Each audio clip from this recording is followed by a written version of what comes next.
my story and how I became involved in this issue is rather complex and goes back over 40 years.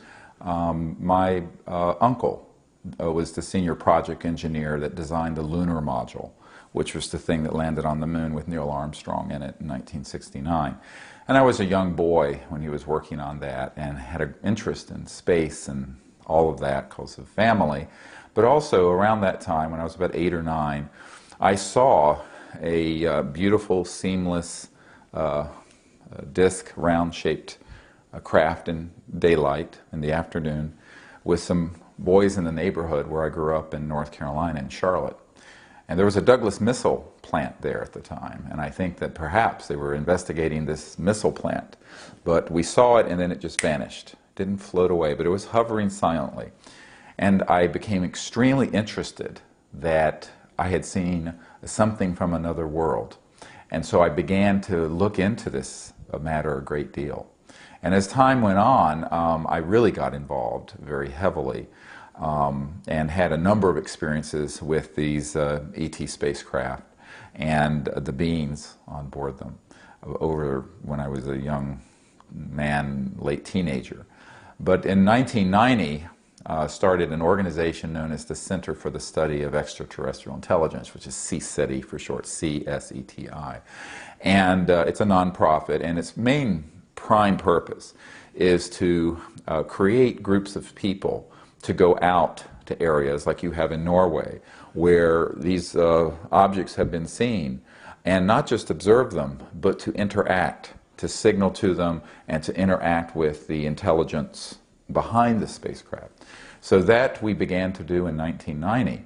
And of course, we immediately began to have amazing successes. We went down to near Opan, Belgium, near the German border.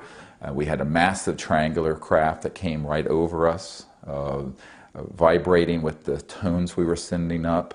We went to Florida, near Pensacola, and did an experiment on the beach there by the Gulf of Mexico, and had 4 of these objects appear, signaling to us with lights back and forth for about 20 minutes. It was on the front page of the paper the next day, and it was witnessed by 40 or 50 people, 2 of whom were Air Force pilots. And we then went to Mexico near the volcano Popo, the large volcano, and we had an incredible encounter with a massive ship that was about 800 feet on each side of a triangle, almost 3 football fields on each side, and it came over and hovered over us and turned and was signaling with us while we were contacting the pilot on board. And these began to happen more and more. And so by 1993, our group concluded that not only was it possible for humans to make peaceful diplomatic contact with these visitors, but that it was very important that the world know this. So we started a project that's known as the Disclosure Project, which people can see at disclosureproject.org, where we began to identify military and corporate and CIA intelligence officers who had personal knowledge of the classified operations dealing with this subject, and to get them to come forward with our information to disclose this publicly.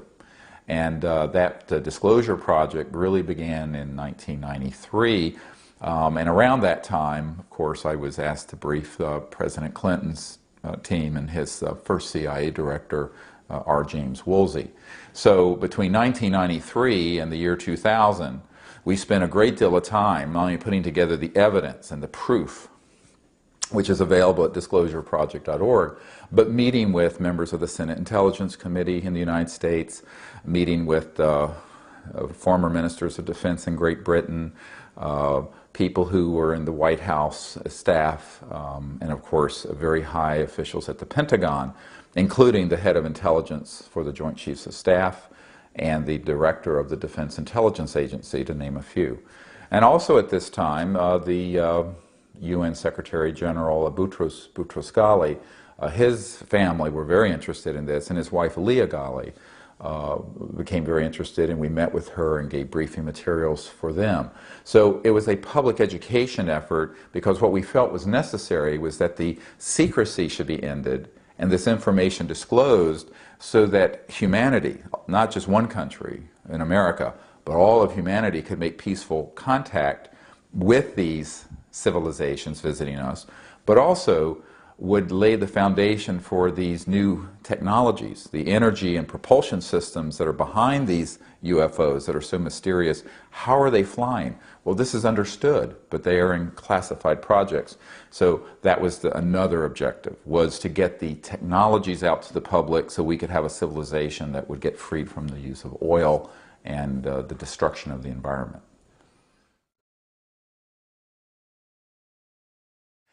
This is a very good question. How do you get all these sort of people to come forward on a subject that is the object of so much social opprobrium, ridicule, and threats? I mean, people's lives have been taken to keep this secret. I remind people that the 1951 Canadian top secret memo written by Wilbur Smith stated very directly that not only were these flying saucers, as they were called back then, real, but that it was the most classified secret in the United States, exceeding the secrecy of the development of the hydrogen bomb in the 1950s. So it's very, very, very secret. And the way that we approached this was to first articulate a vision. What good would come from disclosing this? Okay? Well, first of all, it would put the legal constitutional governments of the world back in control, because they're not in control now. President Clinton had no control over this matter. People close to President Kennedy and President Carter have told me they had no control over the management of this issue. It was taken out of their hands and has been illegally, by rogue elements within the corporate, aerospace, military intelligence community, been run under the radar screen, secretly. So that would be a very important outcome, because it would put the rule of law and civilization back in control of a very important issue. But also, I think that the way we got people to come forward was that we didn't say, come forward just with one person. We waited until we had hundreds. And when we first came forward in 2001 at the National Press Club in Washington, D.C., and this was broadcast all over the world, we had at that time over 110 of these military and intelligence officers who had been filmed, and there were about 22 of them at the press conference. But we put out transcripts of testimony of dozens and dozens of these men, and they came out together. And so in a large number there's security and there's credibility, because if only one person who's a radar operator for the Strategic Air Command says he saw something, well, you can say, oh, he saw nothing, he was imagining, he's lying. If you have 12 credentialed people with top secret clearances who said that they have tracked these on radar and have seen how it's been kept secret, then that becomes dispositive. That becomes the proof. So we wanted to have that critical mass, and it also gave these men and a few women the sense that it would be done seriously and that they would have the support of their colleagues. And so before we ever came public, we got them all together as a group, you see, and many of them. And so this encouraged them to come forward, and that's what we continue to do.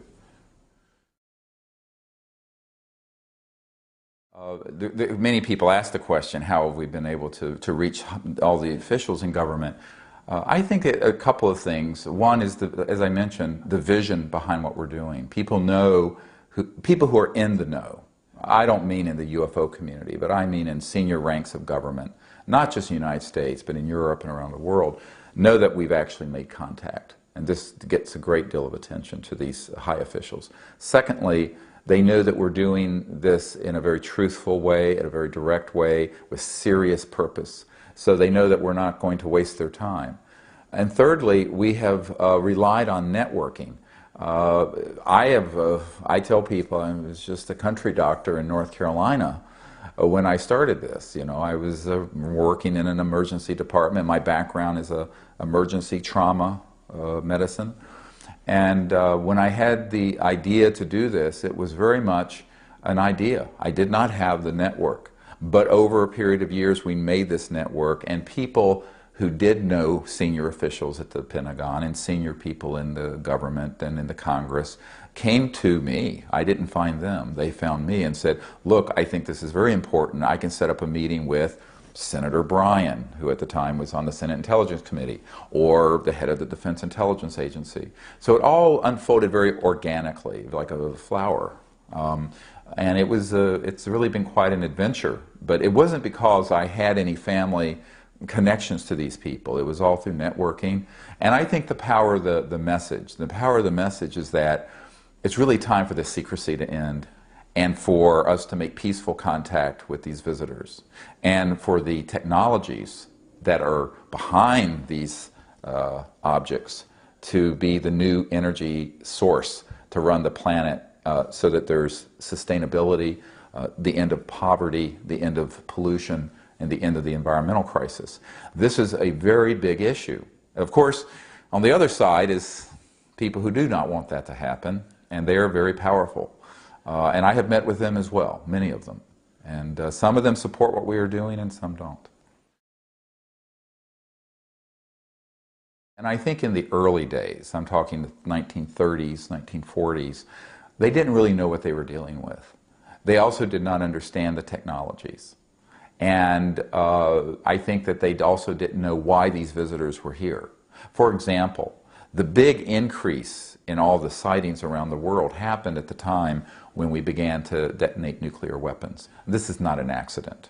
And I've been told by senior intelligence officials that essentially a big red flag went up over our planet saying we were in trouble.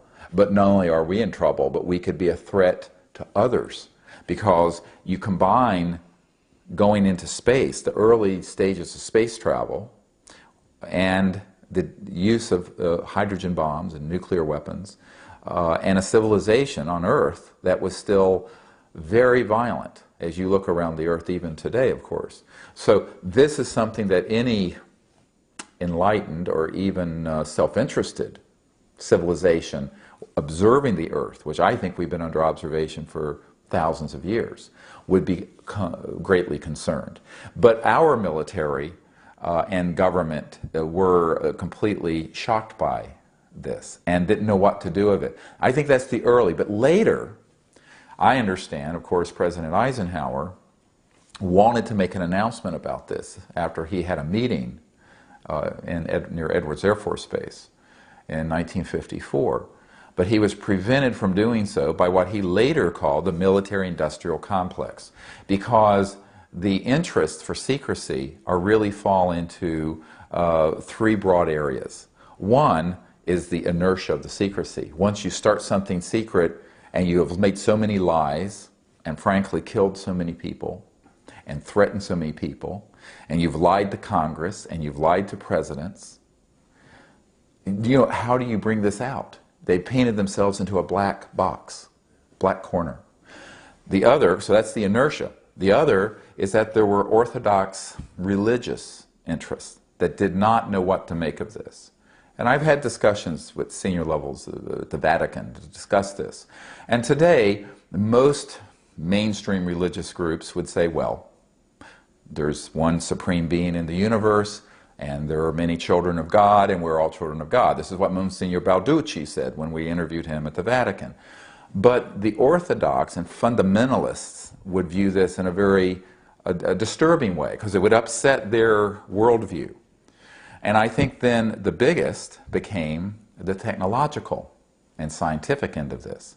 Once we retrieved, back in the 30s and 40s and 50s, several of these extraterrestrial vehicles, and began to study them, we combined that knowledge with knowledge we already had. Because remember, we had some people like T. Townsend Brown and the B-Field-Brown effect who were studying anti-gravity quite independent of this issue back in the 20s, 30s, and 40s. But when their information got combined with studying these spacecraft, they figured out, this is how they're working. And they realized it's the end of oil. It's the end of the need for coal. It's the end of the combustion engine, the internal combustion engine. It's the end of transmission lines for electricity. because the energy that these spaceships are using, what people call UFOs, we don't call them, no one in the business calls them UFOs. They are not unidentified and they don't fly. Yeah, we'll get to this. But these objects are extracting energy from the fabric of space, okay, around, not outer space, but the fabric of space. And in fact, even the early Lockheed and Northrop experimental spaceships that we have built, and we're talking 1950s and 60s, were called flux liners because they were pulling energy from the quantum flux field, what's called the quantum flux field that's in the space in this room. And every cubic centimeter of space, for example, in this room has enough energy to run the Earth for a day. It's a huge amount of energy. And so once this was really figured out by the mid-50s, long time ago, 50 years ago, they knew that this would be the end of the oil cartels and the international financial petrodollar system, and a huge amount of the industrialists would then have to change their whole way of operating. Because think about it. What happens when every village in India or sub-Saharan Africa can have a device that looks like a generator and it's extracting energy from this quantum flux field? Suddenly, you have an economic growth all over the world. And this is a wonderful thing. It would be the end of poverty. But it would also be the end of the economic hegemony, where Europe and America, with 600 million people, dominate the whole global economy of 6 billion. So this is a huge geopolitical problem. And so the issue isn't about just money, it's about power. Who has the power? How the Earth is run? Who is running Earth? And then you have another issue. And that is, there are people who view the world as they understand it. And in America we have a saying, if you wear rose-colored glasses, you see everything in the world is rose-colored. But if you're wearing glasses that are conflict-colored, colored with a sort of paranoid and militaristic view of the world, you're going to view these visitors as a threat, and you're going to respond to them as a threat, even though there's no evidence that they're a threat. I want to be very clear on this. There's no objective evidence that anyone has been harmed by these visitors, and there's certainly no evidence that they're a threat to us. There's a lot of evidence, however, that they're concerned about our threat to the peace and the order of space. Why? Because our technological capabilities and our weapons have surpassed our social and spiritual development, clearly. And we are at that stage in the evolution of a global civilization where our science and technology has gotten way out there, but our social and spiritual is lagging. And this is that danger zone. And Earth is in this danger zone now. And they know this. These visitors from other civilizations, other planets, know this. So, unfortunately, I think that they have had a great concern about our nuclear facilities. We know this. We have colonels and lieutenant colonels who are Strategic Air Command and the Atomic Energy Commission who have testified at disclosureproject.org that every single one of our nuclear weapon storage areas have been visited by these ET spacecraft because they were obviously concerned. And in the Soviet Union also, in Russia. We have spoken to people with the KGB and with their space command. And so it's clear that they have that concern, but that doesn't mean that they're hostile towards Earth. I think they're concerned about human hostility.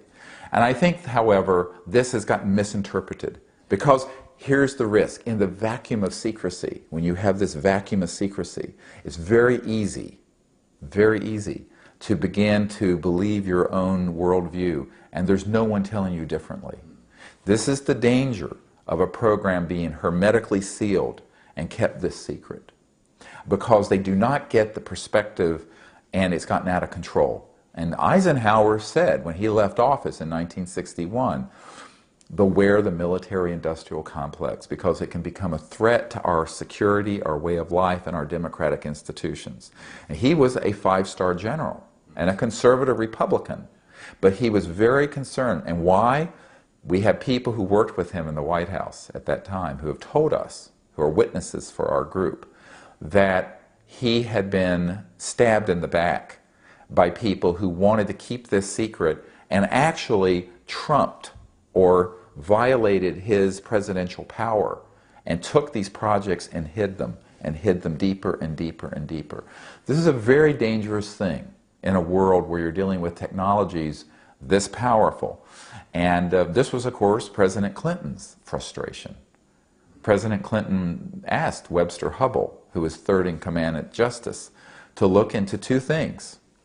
And this is in his book, Webster Hubbell's book, Friends in High Places.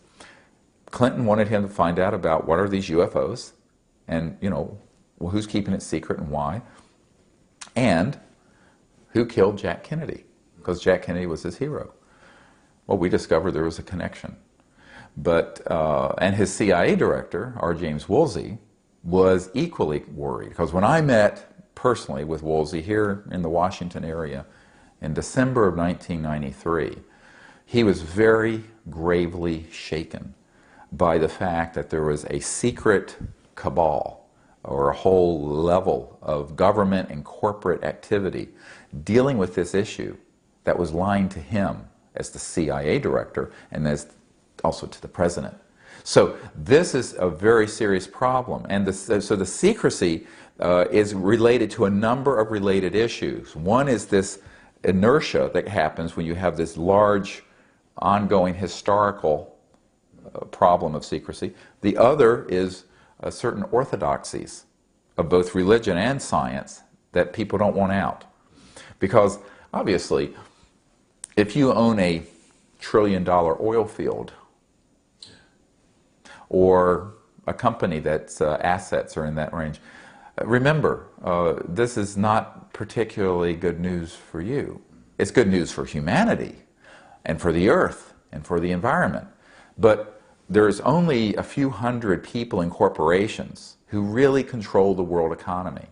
And this information would change forever their grip on that power. Now, they would still have a lot of money, but it's not about money. You and I think of money, can I afford to put my son or daughter to college or buy a home or what have you. They're viewing it as power, the geopolitical control. So it's a power issue. And this would change geopolitics forever.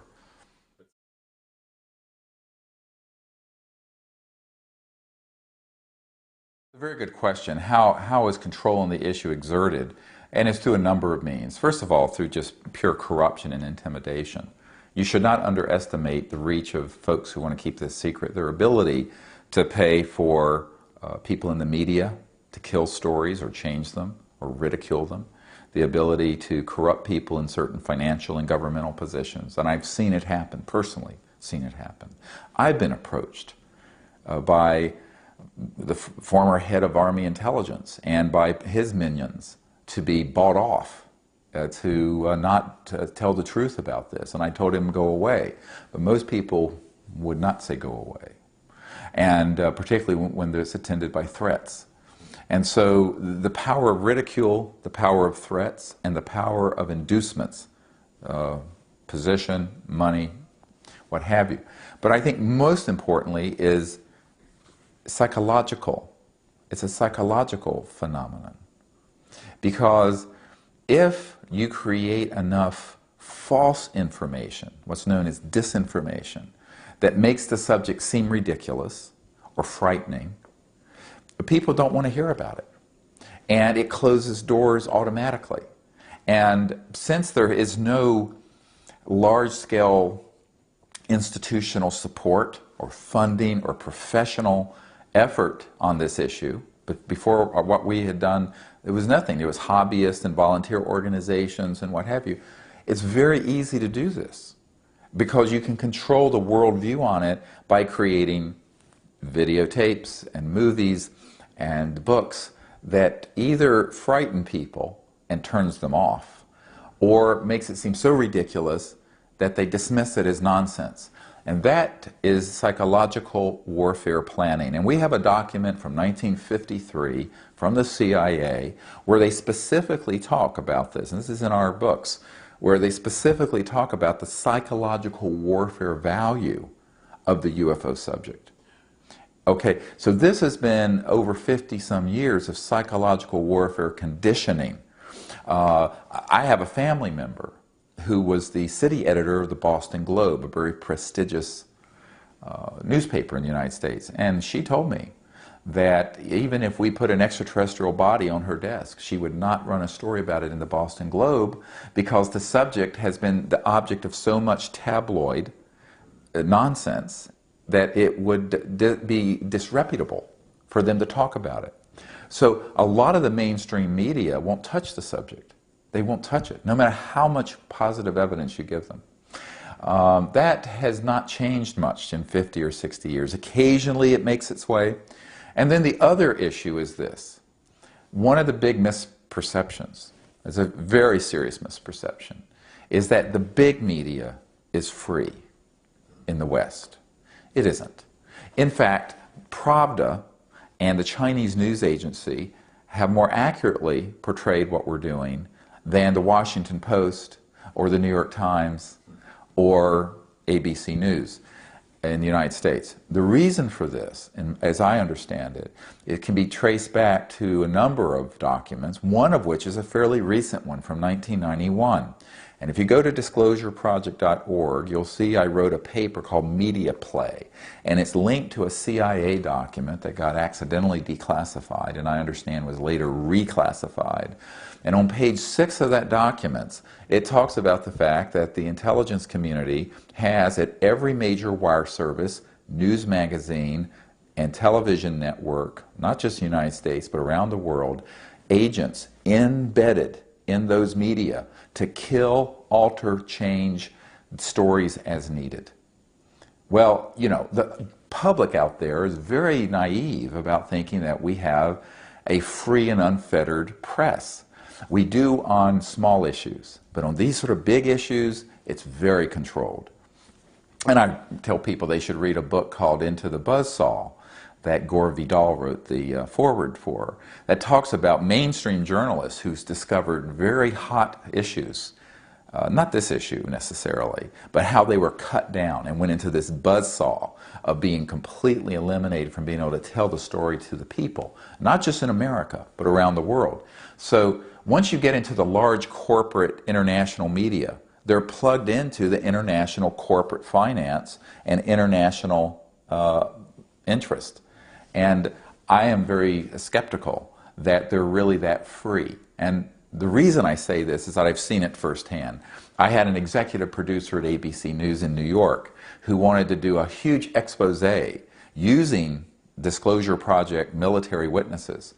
And he was all ready to do this. And he controlled major news magazines like 2020 and Primetime Live. And when it came time for him to go into production, he called me, he said, "Dr. Greer, I can't make this." I said, "Why not?" He says, "They won't let me." I said, "Who are they?" He said, "Dr. Greer, you know who they are." It's a very shadowy, powerful, and by the way, it's not US, it's transnational. Big mistake people make about this. They think that, oh, well, it's American or it's British. It isn't. Forget all the national boundaries and visualize a permanent international geopolitical entity that wants to keep these sort of things secret because of the interlocking financial and economic interests. That's what we're talking about. It isn't as simple as saying it's the US government. Most of the people in the US government, I would say, and this is what shocks people, our biggest supporters have been people at the Pentagon who have been lied to about these projects and are furious and know that there is a shadowy, illegal, rogue group that is running this. And in fact, even at the Congress, when I was meeting with senior counsel for the Senate Appropriations Committee 13 years ago, in 1994, they told me that there was somewhere upwards of $100 billion US a year being siphoned out from various agencies into these super secret projects, and they had no control over it. And this man who had a top secret clearance and subpoena power personally told me that they'd gotten very close to discovering who was really behind the secrecy for the UFO issue, but they hit a lead wall. And he looked at me in the eyes, he said, "Dr. Greer, you're dealing with the varsity team of all black projects. Good luck." So it's a very, very complex issue, and the secrecy isn't that hard to maintain if you have this sort of infiltration into major institutions, media, and also the ability simply to float nonsensical stories out there. Because people hear the word UFO and extraterrestrial, they think somebody from a trailer park in West Virginia who's floated on board a spacecraft had sex with someone from Mars and claims they have a baby in an incubator. Or, just all kinds of nonsense. The truth of it is actually more interesting. The truth of the technologies and the fact that the extraterrestrial technologies are so advanced that they interface directly with coherent thought. Like we have coherent light in a laser, they have technologies that interface with thought, that interface with conscious mind, that their development of artificial intelligence that's integrated into these spacecraft is so advanced that they pick up on a directed. It's fascinating. And this is what we've been experimenting with. And the whole paradigm becomes a new paradigm of understanding the structure of the cosmos. But the most of the information that's out in the public on this issue has been a carnival of silliness. And that keeps most serious people sort of in the closet on it. In fact, it's interesting, I often work with senior government officials in Europe and in Canada and elsewhere, and they go, "Oh, we're very interested, I want everything you have on this, but no one can know that I'm interested because it'll ruin my career, because I'll be ridiculed." So it's a very interesting psychological matrix that's been created to keep people in the box. And what we're trying to do is do something serious, push the envelope on this information, and credible, and get people to understand what the truth is. It's a very common question of why don't these visitors make themselves more obvious. And what I point out to people is they have. They have been filmed hovering over Rome for an hour. They have been filmed over downtown Montreal. I have the video. They have been seen all over Mexico City and on radar. They have been filmed over the White House and the Capitol and the photograph of the 1950s. They have landed and met with officials who then betrayed that. They have done everything but forcibly say this. Now, important, what good would come from one civilization forcing on another civilization their presence? This is our problem, not theirs. We've lied to each other. We've kept this secret. We have the proof. We have the materiel, the spacecraft. We have the full documentation. We have radar tapes. And what the Disclosure Project is doing that. But it's not their place, these visitors from other planets, to force their presence on us. Because to the extent that we are lying to each other in this dysfunctional human family, what that says to them is that we're not ready for that level of open contact. And so this is something that I think is a very key thing, is that if you go to a civilization that's less developed and overtly and forcibly impose your presence, it never works. This is the mistake that is happening now in Iraq, where we're going into a country and thinking we're going to impose a Jeffersonian democracy to a people who have never had anything but dictatorships and what have you. It isn't practical. And so what they're looking for, in my opinion, is that they have given us enough evidence to educate the world that we're not alone. Why are we covering this up? Why are humans? Why are governments? Why are corporations? Why don't we tell the truth? And I think that to the extent we do, we will see that they're ready to be more open.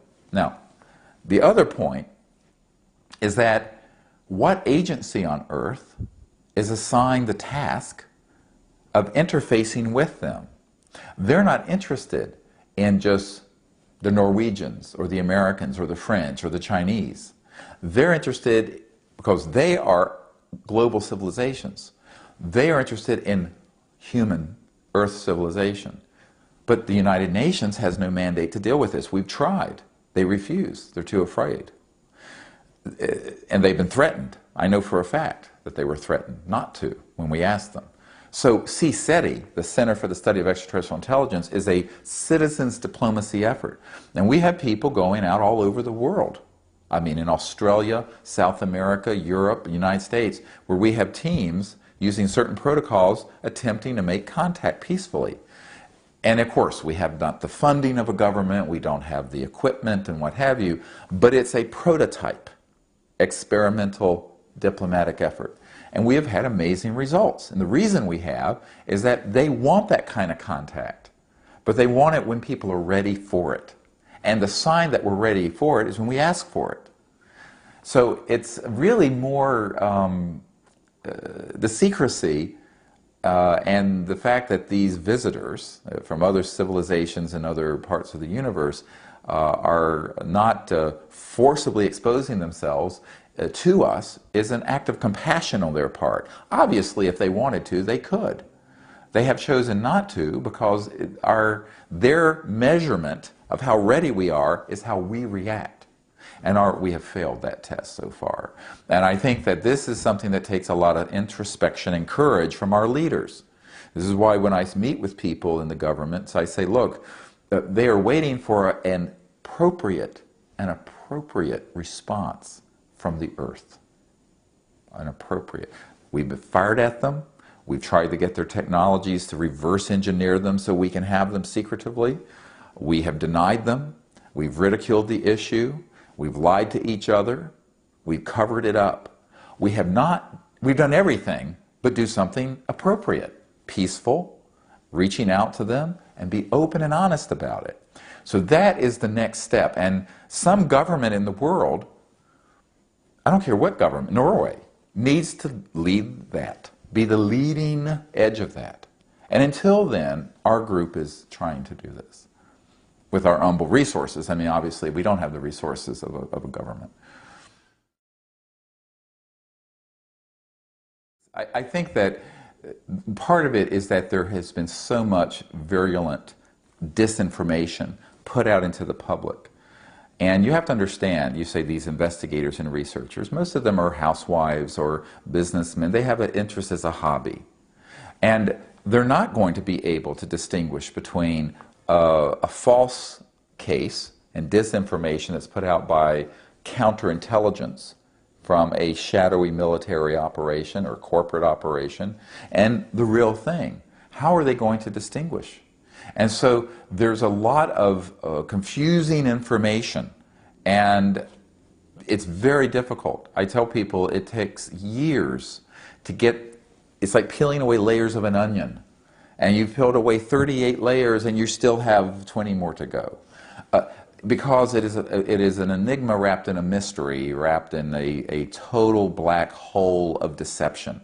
Most of the information put out there to the public and to these investigators is deliberate disinformation designed to evoke a response. Fear and ridicule. One of those two. And this is why you see so many things about, you know, alien invasion week on the networks, and they're invading us, or they're abducting us, or they're torturing us, or well, there's nothing of the kind happening. But there's plenty of ways to put that information out there and convince certain people there are. And humans have this predilection to liking to be afraid. It's like people like to go to horror movies, and people like to be frightened. But more importantly, people who want to control a large number of people or keep something secret, you do it through fear. And it isn't hard to do. I mean, I have documents from private institutes who talk about the use of stagecraft, I'm quoting, so that they are artificially staging certain UFO events and abduction events for their psychological warfare value.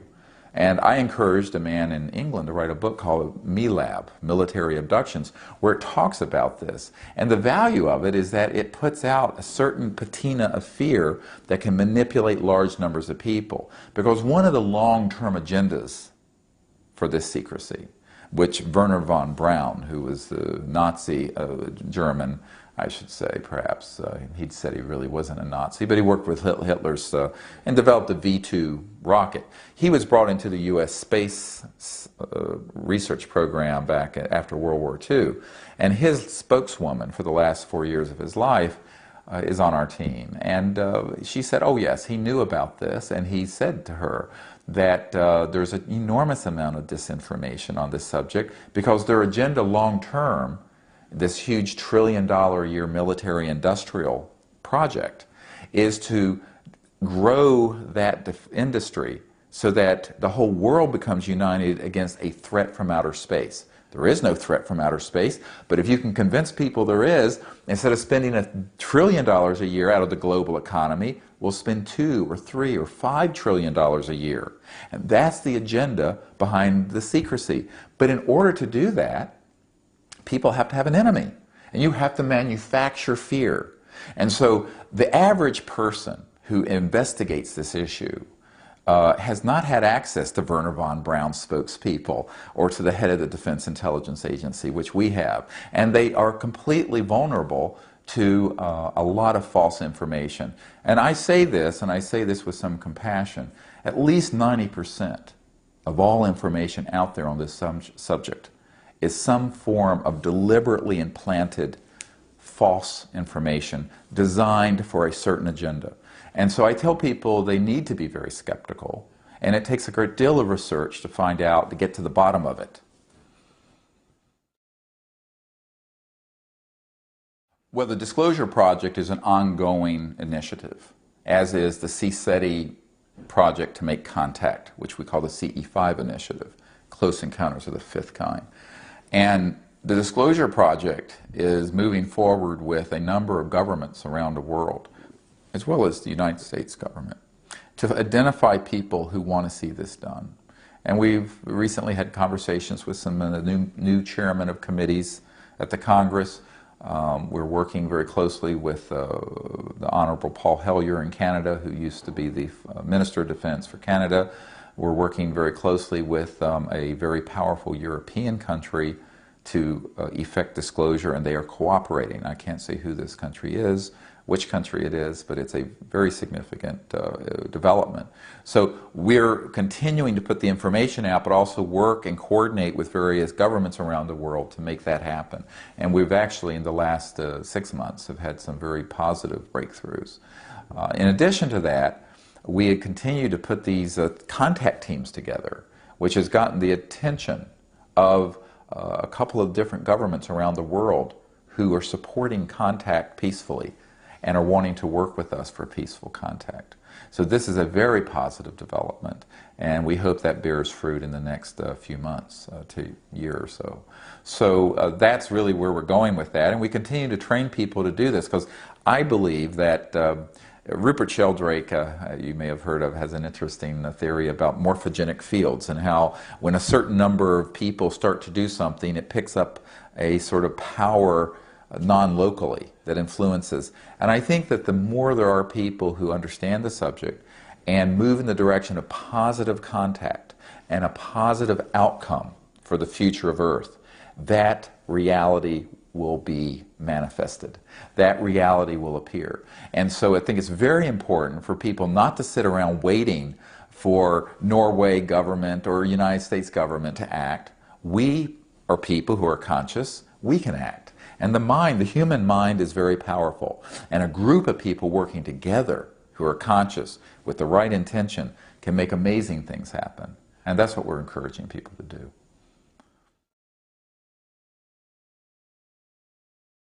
The spiritual implications of this are profound. Now, I distinguish that from religious, organized religions.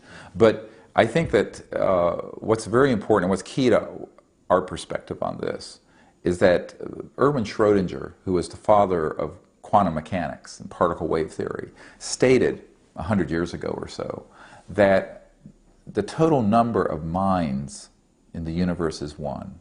And in fact, the consciousness is a singularity, phasing within all beings. And this is also the heart of compassion of the Buddha and the source of the oneness spoken of in spirit in all the religious traditions and Native American traditions.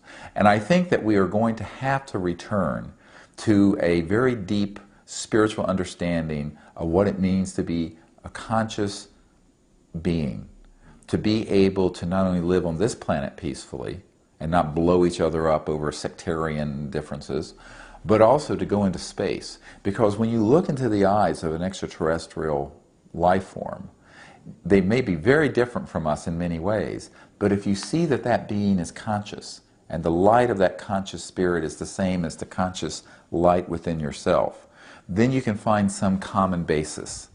And that is going to be the common basis. And this is why the motto of CSETI is one universe, one people.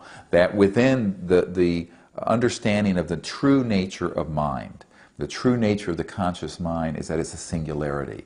And that we may see, I have my individuality, you have yours, everyone does. But I say our individualities are like different beautiful windows in a cathedral of different shapes and colors. But the light streaming through those windows is from a single source. And so if we understand the single source of the origins of our conscious being, this is true not only for humans, but it's also true, very much true, for these visitors. They understand that, because you cannot travel at multiples of the speed of light without crossing the light barrier. And when you do, you enter into this area that the mystics used to call the etheric, astral, conscious realm. And so you're dealing with civilizations who understand that. And I think that is the big test of our civilization at this time, is that we understand that deeply enough that it really does change our paradigm. And when we do, we're not going to be blowing each other up because of different interpretations of this Bible or this Quran or this religious figure or what have you. That we're going to understand that we really are all one people in the entire cosmos.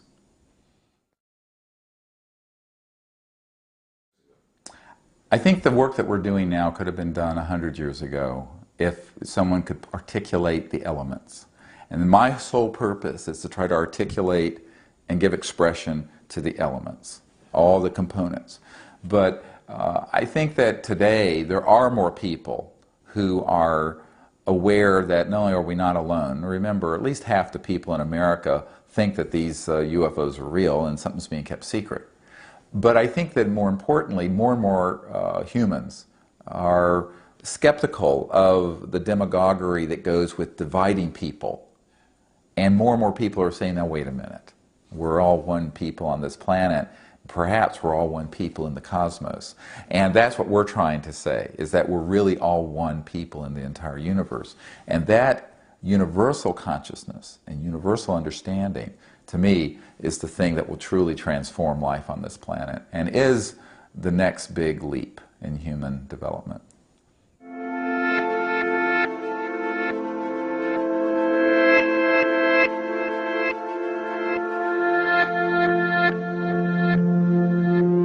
Lights back and forth for about 20 minutes. It was on the front page of the paper the next day, and it was witnessed by 40 or 50 people, two of whom were Air Force pilots. And we then went to Mexico near the volcano Popo, the large volcano, and we had an incredible encounter with a massive ship that was about 800 feet on each side of a triangle, almost 3 football fields on each side. And it came over and hovered over us and turned and was signaling with us while we were contacting the pilot on board. And these began to happen more and more. And so by 1993, our group concluded that not only was it possible for humans to make peaceful diplomatic contact with these visitors, but that it was very important that the world know this. So we started a project that's known as the Disclosure Project, which people can see at disclosureproject.org, where for short, CSETI. And it's a nonprofit, and its main prime purpose is to create groups of people to go out to areas like you have in Norway, where these objects have been seen, and not just observe them, but to interact, to signal to them, and to interact with the intelligence behind the spacecraft. So that we began to do in 1990. And of course, we immediately began to have amazing successes. We went down to near Opan, Belgium, near the German border. We had a massive triangular craft that came right over us, vibrating with the tones we were sending up. We went to Florida, near Pensacola, and did an experiment on the beach there by the Gulf of Mexico, and had 4 of these objects appear, signaling to us with little seamless disc, round-shaped craft in daylight in the afternoon, with some boys in the neighborhood where I grew up in North Carolina, in Charlotte. And there was a Douglas missile plant there at the time, and I think that perhaps they were investigating this missile plant. But we saw it and then it just vanished. It didn't float away, but it was hovering silently. And I became extremely interested that I had seen something from another world. And so I began to look into this matter a great deal. And as time went on, I really got involved very heavily and had a number of experiences with these ET spacecraft and the beings on board them over when I was a young man, late teenager. But in 1990, started an organization known as the Center for the Study of Extraterrestrial Intelligence, which is CSIT. We began to identify military and corporate and CIA intelligence officers who had personal knowledge of the classified operations dealing with this subject, and to get them to come forward with our information to disclose this publicly. And that disclosure project really began in 1993. And around that time, of course, I was asked to brief President Clinton's team and his first CIA director, R. James Woolsey. So between 1993 and the year 2000, we spent a great deal of time not only putting together the evidence and the proof, which is available at disclosureproject.org, but meeting with members of the Senate Intelligence Committee in the United States, meeting with former ministers of defense in Great Britain, people who were in the White House staff.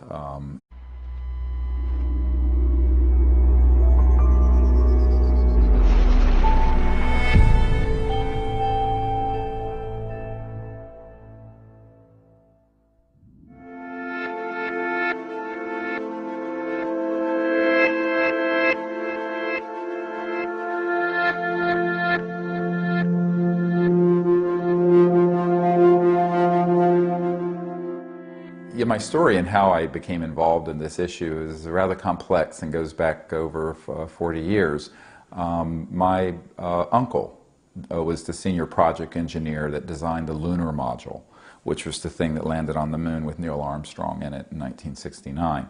And I was a young boy when he was working on that and had an interest in space and all of that because of family. But also around that time, when I was about 8 or 9, I saw a beautiful